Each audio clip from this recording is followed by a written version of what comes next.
got a good little recipe for you guys today. Great way to use up those loose end fruits in your fridge.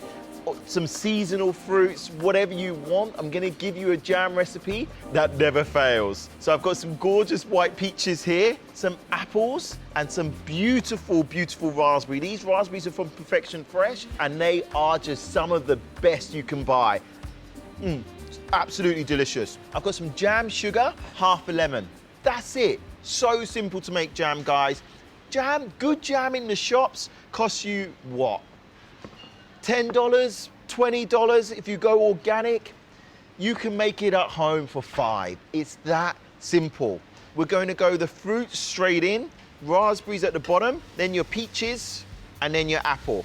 I'm making a lot of jam, guys. You don't need to make it in this quantity. You can make it a lot less if you want. Now we're gonna add sugar, and we're just gonna bring that to the boil, but you need to be careful that it doesn't boil over. So as soon as you start to see it ticking away, start working it, and then reduce the heat, and then let it simmer slowly. This sort of quantity will probably take you about an hour, hour and a half to cook out, and then I'm gonna show you at the end how to chill it and how to store it.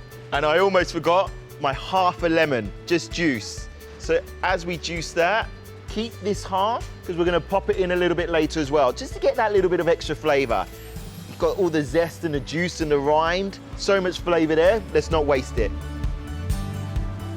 Right, as that comes to the boil, we're just gonna leave that, let it tick away, and then we'll come back and have a little look.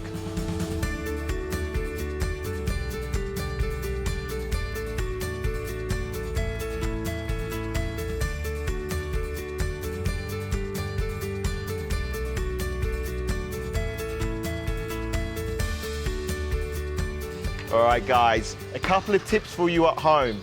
So I've been making jam for almost 20 years. I still check it's gonna set before I take it off.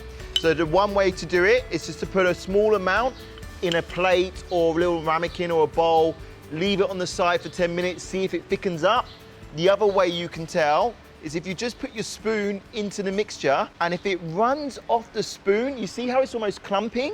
That means it will set once it chills, okay? If it still runs off like a pure liquid, it's not ready yet, so you need to reduce it down more. So let's get our jam off. And remember, I made a lot for this. Your recipe is much smaller.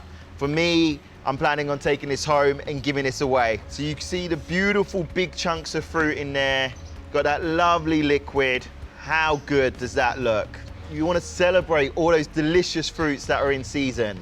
So thanks Perfection Fresh for your contribution. I love it. I love how chunky this is. You can still see the pieces of apple, the chunks of peaches. Oh, it's gonna set so nicely.